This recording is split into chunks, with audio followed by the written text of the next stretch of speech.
Gamete study centre में आप सबका स्वागत है। इसके पहले हम सभी लोगों ने संज्ञा और उसके विविध प्रकारों के बारे में अध्ययन कर लिया है। आज जो विषय वस्तु आपके समक्ष लेकर हम उपस्थित हुए हैं वह है सर्वनाम।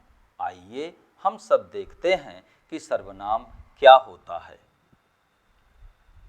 सर्वनाम जो शब्द है वस्तुतः या दो शब्दों सर्व और नाम से मिलकर बना हुआ है। सर्वनाम का अर्थ होता है सबका नाम। सर्वनाम वह शब्द है जो समस्त संज्ञाओं के स्थान पर प्रयोग किया जाता है। हम सर्वनाम का प्रयोग भाषा में क्यों करते हैं? भाषा में सर्वनाम का प्रयोग करने से भाषा अत्यधिक आकर्षक, सुंदर, संक्षिप्त तथा विविधता से परिपूर्ण हो जाती है। सर्वनाम किसे कहते हैं? सर्वनाम उन शब्दों को कहा जाता है जो संज्ञा के स्थान पर प्रयोग किया जाता है। इस तरह सर्वनाम जितने भी दुनिया में नाम हैं सभी प्रकार के नामों के लिए यह प्रयोग किया जाता है।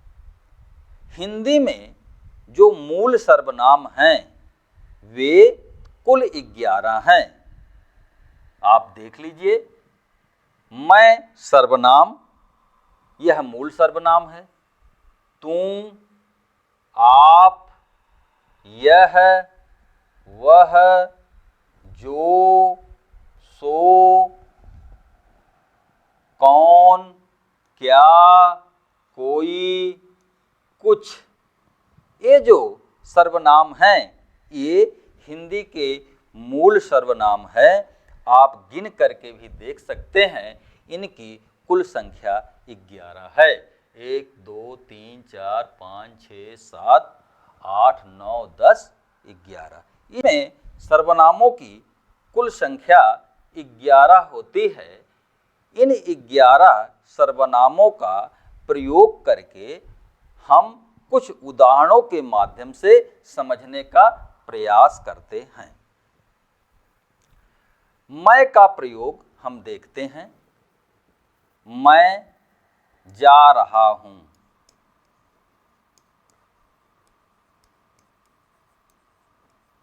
यहां पर मैं सर्वनाम है।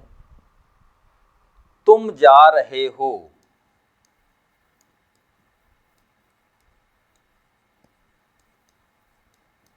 यहां पर तुम सर्वनाम है। यह कौन है?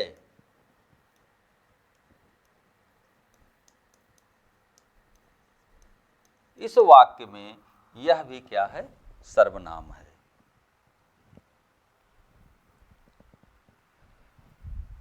आइए हम देखते हैं कि सर्वनाम के कितने भेद होते हैं। सर्वनाम के मुख्य रूप से 6 भेद होते हैं, जिसमें पहला है पुरुषवाचक सर्वनाम। पुरुषवाचक सर्वनाम से किसी व्यक्ति का हमें ज्ञान होता है या बोध होता है। निजवाचक सर्वनाम दूसरा है। निजवाचक सर्वनाम का प्रयोग स्वयं के लिए या अपने लिए किया जाता है। संबंधवाचक सर्वनाम, संबंधवाचक सर्वनाम का प्रयोग दो शब्दों के बीच में संबंध दिखाने के लिए किया जाता है। चौथा है निश्चयवाचक सर्वनाम। निश्चयवाचक सर्वनाम का प्रयोग निश्चित व्यक्ति वस्तु की ओर संकेत करने के लिए किया जाता है। अनिश्चयवाचक सर्वनाम, अनिश्चयवाचक सर्वनाम का प्रयोग अनिश्चित, जिसका कोई निश्चय नहीं हो, उसके लिए प्रयोग किया जाता है। प्रश्नवाचक सर्वनाम का प्रयोग प्रश्नों को पूछने के लिए किया जाता है। इस तरह हम देखते हैं सर्वनाम के 6 भेद होते हैं। पुरुषवाचक सर्वनाम, निजवाचक सर्वनाम, संबंधवाचक सर्वनाम, निश्चयवाचक सर्वनाम, अनिश्चयवाचक सर्वनाम और प्रश्नवाचक सर्वनाम। आइए हम विस्तार से सर्वनाम के प्रकारों के बारे में अध्ययन करते हैं। पहला है पुरुषवाचक सर्वनाम। तो पुरुषवाचक सर्वनाम किसे कहते हैं? ऐसा सर्वनाम शब्द जिसका प्रयोग वाक्य में वक्ता यानी जो बोल रहा है स्वयं के लिए या फिर श्रोता वक्ता के बात को जो सुन रहा है उसके लिए या फिर वक्ता और श्रोता जिसके बारे में बात कर रहे हैं उसके लिए प्रयोग किया जाता है। जैसे मैं, मेरा, मुझे, हम, हमारा, हमें। तो मैं, मेरा, मुझे, हम, हमारा, हमें, यह मैं अपने बारे में बात कर रहा हूं, तो यह वक्ता हुआ। यह पुरुषवाचक सर्वनाम है।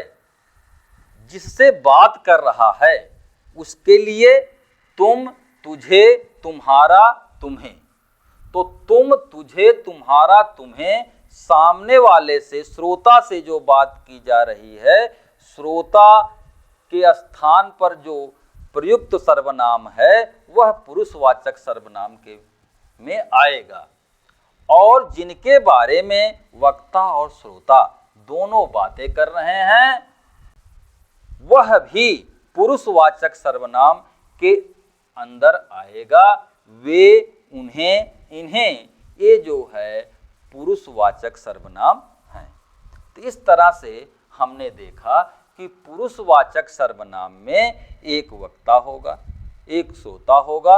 वक्ता और श्रोता जिसके बारे में बात कर रहे हैं वह भी होगा। तो वक्ता, श्रोता और वह जिसके बारे में बात किया जा रहा है, तीनों के लिए जिस सर्वनाम शब्द का प्रयोग किया जाता है वह पुरुषवाचक सर्वनाम कहा जाता है।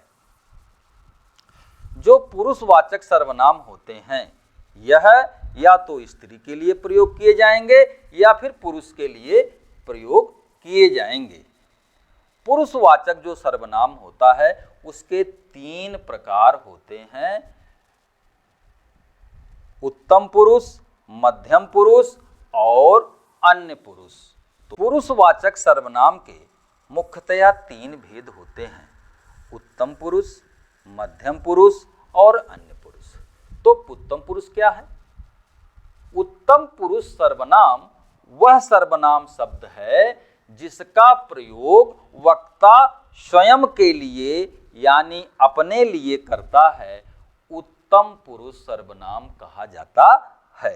तो उत्तम पुरुष सर्वनाम में जो शब्द आते हैं वह है मैं, मेरा, हम, हमारा और हम सब। ये जो शब्द हैं ये उत्तम पुरुष के शब्द हैं। इसे वाक्य में प्रयोग करके हम समझने का प्रयास करते हैं। वाक्य है मैं पढ़ रहा हूँ। यहाँ पर जो मैं शब्द है यह वक्ता स्वयं के लिए प्रयोग कर रहा है, इसलिए यह उत्तम पुरुष सर्वनाम है। हम सब एक हैं। ये जो हम सब एक हैं वाक्य है, इसमें हम शब्द जो है यह हम शब्द वक्ता अपने लिए प्रयोग कर रहा है, इसलिए हम उत्तम पुरुष है। अब दूसरा देखते हैं मध्यम पुरुष। मध्यम पुरुष क्या है? वक्ता श्रोता के लिए जिन शब्दों का प्रयोग करता है वह मध्यम पुरुष कहलाता है। यानी उत्तम पुरुष जो है मध्यम पुरुष के लिए जिन शब्दों का प्रयोग करता है वह मध्यम पुरुष सर्वनाम कहलाता है। जैसे तुम, तुम्हारा, तुम्हें, तुझको, तू, आप, आप लोग, आप सब आदि। इसे वाक्य में प्रयोग करके हम समझने का प्रयास करते हैं। तुम आ जाओ। यहाँ पर तुम शब्द जो है यह मध्यम पुरुष है, क्योंकि वक्ता इसका प्रयोग अपने लिए ना करके श्रोता के लिए कर रहा है। जैसे आप अपने बेटे को बुलाएं कि तुम इधर आओ, तो यहाँ आप स्वयं को नहीं बुला रहे हैं बल्कि अपने बेटे को बुला रहे हैं, जो कि एक संज्ञा है, उसके लिए आप मध्यम पुरुष तुम का इस्तेमाल कर रहे हैं। कोई व्यक्ति आपके सामने खड़ा है और आप उससे पूछ रहे हैं कि आप जा रहे हो, तो यहाँ पर जो आप शब्द है यह आप शब्द वक्ता स्वयं के लिए प्रयोग ना करके इसका प्रयोग उस व्यक्ति के लिए बात कर रहा है जो श्रोता है। तो यहाँ पर आप जो होगा वह मध्यम पुरुष होगा। अब हम आते हैं अन्य पुरुष पर। वक्ता और श्रोता जिसके बारे में बात कर रहे हैं उसके लिए प्रयुक्त सर्वनाम शब्द अन्य पुरुष कहलाता है। जैसे कहा जाता है कि यह, वह, ए, वे, जो, सो, उसका, इन्हें, उन्हें, उसने आदि। ये जो शब्द हैं ये सब अन्य पुरुष सर्वनाम है, क्योंकि ये सर्वनाम शब्द वक्ता और श्रोता को रिप्रेजेंट ना करके यह उस व्यक्ति के लिए प्रेजेंट कर रहे हैं जो श्रोता और वक्ता नहीं है, यानी किसी दूसरे के लिए, इसलिए यह अन्य पुरुष सर्वनाम हैं। वाक्य में आप इसको समझ सकते हैं। वाक्य है कि वे हमारे मित्र हैं, इसमें वे शब्द जो है वह अन्य पुरुष है। यह उसकी कलम है, यह शब्द अन्य पुरुष है।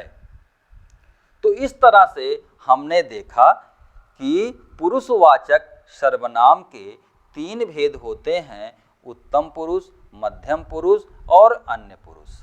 पुरुषवाचक सर्वनाम में या तो स्त्री होगी या फिर पुरुष होगा। जो पुरुषवाचक सर्वनाम है इसके मुख्य रूप से तीन भेद होते हैं: उत्तम पुरुष, मध्यम पुरुष और अन्य पुरुष। जो उत्तम पुरुष होता है वह वक्ता होता है, वह अपने बारे में बात करता है, तो वहाँ उत्तम पुरुष सर्वनाम का प्रयोग किया जाता है। जब वह सामने वाले से बात करता है, श्रोता से बात करता है, तो वहाँ पर मध्यम पुरुष का इस्तेमाल किया जाता है। और जब वह तीसरे के बारे में, किसी अन्य के बारे में बात करता है, तो वहाँ पर अन्य पुरुष सर्वनाम का प्रयोग किया जाता है। सर्वनाम का जो दूसरा प्रकार है वह है निजवाचक सर्वनाम। जिन सर्वनाम शब्दों का प्रयोग स्वयं के लिए किया जाए वह निजवाचक सर्वनाम है। जैसे अपना, अपने, स्वयं, निज, खुद आदि। तो अपना, अपने, स्वयं, निज, खुद ये स्वयं के लिए प्रयोग किए जाते हैं, इसलिए ये निजवाचक सर्वनाम कहे जाते हैं। वाक्य के माध्यम से इसको समझने का प्रयास करते हैं। वह अपना काम कर रहा है, यहाँ पर वह स्वयं का काम कर रहा है, इसलिए अपना यहाँ पर निजवाचक सर्वनाम होगा। दूसरा वाक्य है तुम्हें स्वयं जाना पड़ेगा। यहाँ पर स्वयं शब्द जो है वह अपने आप के लिए प्रयोग किया गया है, इसलिए यहाँ पर निजवाचक सर्वनाम होगा। उसने खुद ही बुलाया था। यहाँ खुद शब्द जो है यह निजवाचक सर्वनाम है। तो आप अब समझ गए होंगे कि निज का मतलब स्वयं से होता है। जो सर्वनाम शब्द स्वयं के लिए, स्वयं के कार्य के लिए प्रयोग किए जाएं वे निजवाचक सर्वनाम कहे जाते हैं। तीसरा है संबंधवाचक सर्वनाम। संबंधवाचक सर्वनाम कौन है? तो वह सर्वनाम जो दो उपवाक्यों में प्रयुक्त होकर एक उपवाक्य के संज्ञा या सर्वनाम से दूसरे उपवाक्य के संज्ञा या सर्वनाम से संबंध बताते हैं, उसे संबंध वाचक सर्वनाम कहा जाता है। ऐसे सर्वनाम जो भिन्न भिन्न बातों को एक दूसरे से जोड़ने का काम करते हैं, संबंध बताने का काम करते हैं, उसे संबंधवाचक सर्वनाम कहा जाता है। जैसे जो, जिसे, जिसका, जिसकी, जैसा, वैसा आदि। वाक्य में प्रयोग करके हम इसको अच्छी तरह समझ सकते हैं कि जैसा करोगे वैसा भरोगे। करोगे और भरोगे को जैसा और वैसा इन दोनों में संबंध बता रहे हैं, इसलिए यह संबंधवाचक सर्वनाम है। जो सोता है वो खोता है। यहाँ पर जो और ओ ये दोनों शब्द सोता है और खोता के बीच में संबंध बता रहे हैं, इसलिए ये संबंधवाचक सर्वनाम कहे जाते हैं। अगला है निश्चयवाचक सर्वनाम है। तो हम देखते हैं कि निश्चयवाचक सर्वनाम वे सर्वनाम हैं जो किसी निश्चित व्यक्ति, वस्तु या घटना की ओर संकेत करते हैं, उसे निश्चयवाचक सर्वनाम कहते हैं। तो निश्चयवाचक सर्वनाम के अंतर्गत जो बातें प्रमुख रूप से आती हैं कि व्यक्ति, वस्तु या घटना जो पास की हो या फिर दूर की हो लेकिन निश्चित हो, उसके लिए जो शब्द प्रयोग किए जाते हैं वे निश्चयवाचक सर्वनाम कहे जाते हैं। दो शब्द हैं, यह और वह। यह जो है वह नजदीक के वस्तु के लिए या नजदीक के निश्चित वस्तु के लिए प्रयोग किया जाता है और वह दूर के वस्तु के लिए प्रयोग किया जाता है। यह वह का जो बहुवचन होता है ए और वे शब्द का भी प्रयोग नजदीक और दूर की विविध वस्तुओं या व्यक्तियों के लिए किया जाता है। उदाहरण में देखिए कि यह मेरी पुस्तक है, यह नजदीक है, निश्चित है कि यह मेरी ही पुस्तक है। वह तुम्हारी कलम है। यहाँ पर वह शब्द जो है दूर के वस्तु की ओर संकेत करती है, तो यहाँ पर यह और वह ये दोनों निश्चयवाचक सर्वनाम हैं। अब हम आते हैं पांचवें पर, अनिश्चयवाचक सर्वनाम। अनिश्चयवाचक सर्वनाम वे सर्वनाम हैं जो किसी अनिश्चित व्यक्ति, वस्तु के लिए प्रयोग होते हैं। ये सर्वनाम वे सर्वनाम हैं जिसका कोई निश्चय नहीं होता है, जिसमें कोई स्थिरता नहीं होती है, जो अनिश्चित होता है, इंडिफिनिट होता है, वह अनिश्चयवाचक सर्वनाम कहा जाता है। जैसे शब्द है कुछ, कोई, सभी, बहुत, थोड़ा आदि। इन शब्दों से, कुछ से, कोई से, सभी से, बहुत से, थोड़ा से, इससे अनिश्चय का बोध होता है, किसी निश्चय का बोध नहीं होता है। तो ये शब्द अनिश्चयवाचक सर्वनाम हैं। वाक्य के माध्यम से समझने का प्रयास करते हैं कि पानी में कुछ पड़ा है।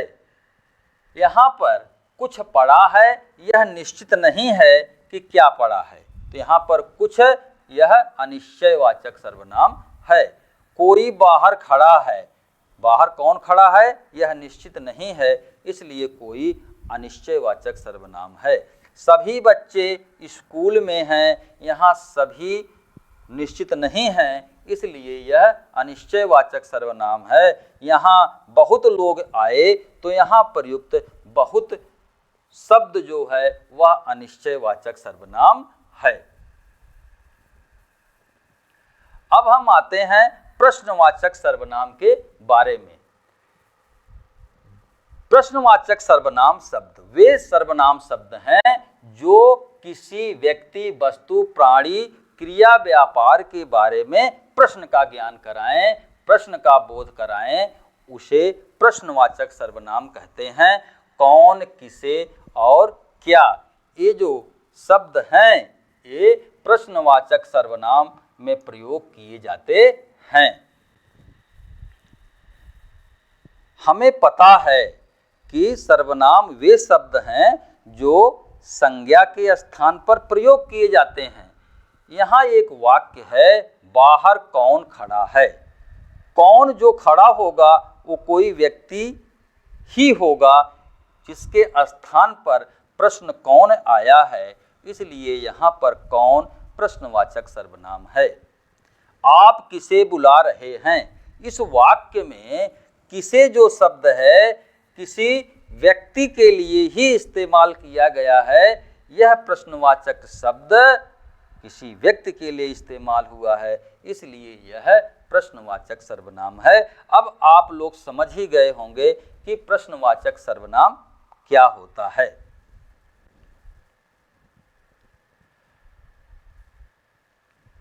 एक चीज विशेष रूप से जान लेना अति आवश्यक है कि सर्वनाम और सार्वनामिक विशेषण ये दोनों दो चीजें हैं। यहाँ अंतर करना इनमें अति आवश्यक है। सर्वनाम क्या है? सर्वनाम हम सभी जानते हैं कि वह शब्द है जो संज्ञा के स्थान पर प्रयोग किया जाता है, और सार्वनामिक विशेषण वे शब्द हैं जो संज्ञा के पूर्व लग करके संज्ञा की विशेषता बता देते हैं। जैसे उदाहरण के माध्यम से आप समझ सकते हैं कि बाहर कौन आया है, तो यहाँ पर कौन शब्द जो है यह किसी व्यक्ति, वस्तु के स्थान पर प्रयोग किया गया है। तो यह कौन प्रश्नवाचक जो है ये प्रश्नवाचक सर्वनाम है। किंतु दूसरा वाक्य है कि दुकान पर कौन आदमी आया है, यहाँ पर कौन जो प्रश्नवाचक शब्द है वह आदमी की विशेषता बता रहा है कि कौन आदमी है, इसलिए यह सार्वनामिक विशेषण है। आइए हम जो भी सर्वनाम 11 सर्वनाम हैं उनमें से कुछ सर्वनामों को उत्तम पुरुष, मध्यम पुरुष और अन्य पुरुष के आधार पर उनके एक वचन और बहुवचन के रूप को देखने का प्रयास करते हैं। मैं जो सर्वनाम है, मैं उत्तम पुरुष सर्वनाम है। कारक के आधार पर इसके एक वचन और बहुवचन रूप को आप देखिए। कर्ता कारक, कर्ता कारक का जो चिन्ह होता है ने, कर्ता ने, तो मैं का एक वचन में मैं होगा या मैंने होगा, तो यह उत्तम पुरुष है। और उसी मैं का बहुवचन जो होगा वह हम होगा, हमने होगा, हम लोग होगा और हम लोगों का होगा। यह कर्ता कारक है। कर्म कारक का जो चिन्ह है वह होता है को। तो कर्म कारक के एक वचन में जो मैं है उसका उत्तम पुरुष कर्म कारक में मुझे, मुझको होगा, बहुवचन में हमें, हमको, हम लोगों को होगा। करण, करण कारक का जो चिन्ह होता है वह से या के द्वारा होता है। इस कारक चिन्ह का जब उत्तम पुरुष के एक वचन में प्रयोग किया जाता है तो मुझसे, मेरे द्वारा होता है। जब बहुवचन में प्रयोग किया जाता है तो हमसे, हमारे द्वारा, हम लोगों द्वारा होता है। संप्रदान का कारक चिन्ह होता है को के लिए। जब यह एक वचन में मैं प्रयोग किया जाता है संप्रदान कारक में, तो मुझे, मुझको, मेरे लिए होता है, और बहुवचन में संप्रदान कारक में हमें, हमारे लिए, हमको, हम लोगों के लिए होता है। अपादान से, अपादान कारक चिन्ह का पृथक अलगाव से के लिए किया जाता है। जैसे पेड़ से पत्ते गिरते हैं, पत्तों का पेड़ से अलग होना, ये जो से है यह अपादान कारक है। अपादान कारक से का उत्तम पुरुष मैं में जब हम प्रयोग करेंगे तो एक वचन में होगा मुझसे और बहुवचन में होगा हमसे। संबंध का जो कारक चिन्ह होता है का, की, के, रा, री, रे और ना, नी, ने, इसका प्रयोग जब उत्तम पुरुष एक वचन में होगा तो मेरा, मेरे, मेरी, हमारा, हमारे, हमारी होगा। इसी तरह अधिकरण में पय पर होता है तो एक वचन में उत्तम पुरुष का मुझ में, मुझ पर होगा, और बहुवचन में, हम पर होगा। अब तू मध्यम पुरुष, हमने उत्तम पुरुष मैं देखा और हमने उत्तम पुरुष मैं देखा और अब हम मध्यम पुरुष तू को देखते हैं। तू मध्यम पुरुष वाचक सर्वनाम के एक वचन और बहुवचन के अनेक रूप होते हैं कारक के आधार पर। कर्ता कारक ने, तो कर्ता कारक में क्या होगा? तू, तूने। बहुवचन होगा इसका क्या? तुम, तुमने, तुम लोग, तुम लोगों ने। कर्म कारक होता है को, तो एक वचन में होगा तुझे, तुझको, और बहुवचन में होगा तुम्हें, तुमको, तुम लोगों को। करण, करण कारक में से के द्वारा होता है तो एक वचन में होगा तुझसे, तेरे द्वारा, और बहुवचन में होगा तुमसे, तुम्हारे द्वारा, तुम्हारे लोगों द्वारा। ये हो जाएगा करण कारक में। संप्रदान का चिन्ह होता है को के लिए, तो तू मध्यम पुरुष का एक वचन में होगा तुझे, तुझको, तेरे लिए, और बहुवचन के लिए होगा तुम्हें, तुम्हारे लिए, तुम लोगों के लिए। अपादान से, अपादान से एक वचन में होगा तुझसे और बहुवचन में होगा तुमसे, तुम लोगों से। संबंध का, की, के, तो यहाँ पर एक वचन में होगा तेरा, तेरी, तेरे, और बहुवचन होगा तुम्हारा, तुम्हारे, तुम्हारी। और अधिकरण में पर, तो तू का अधिकरण में एक वचन में तुझ में, तुझ पर, और बहुवचन में तुम में, तुम पर होगा। अब अन्य पुरुष, यह सर्वनाम के हम विविध रूप कारक के आधार पर एक वचन और बहुवचन में भी देख लेते हैं। कारक चिन्ह कर्ता ने, तो यह, इसने। कारक चिन्ह कर्ता ने, तो ये, इन्होंने, इन लोगों ने, बहुवचन के रूप में। इसी तरह कर्म कारक को, तो इसे, इसको, बहुवचन में होगा इन्हें, इनको, इन लोगों को।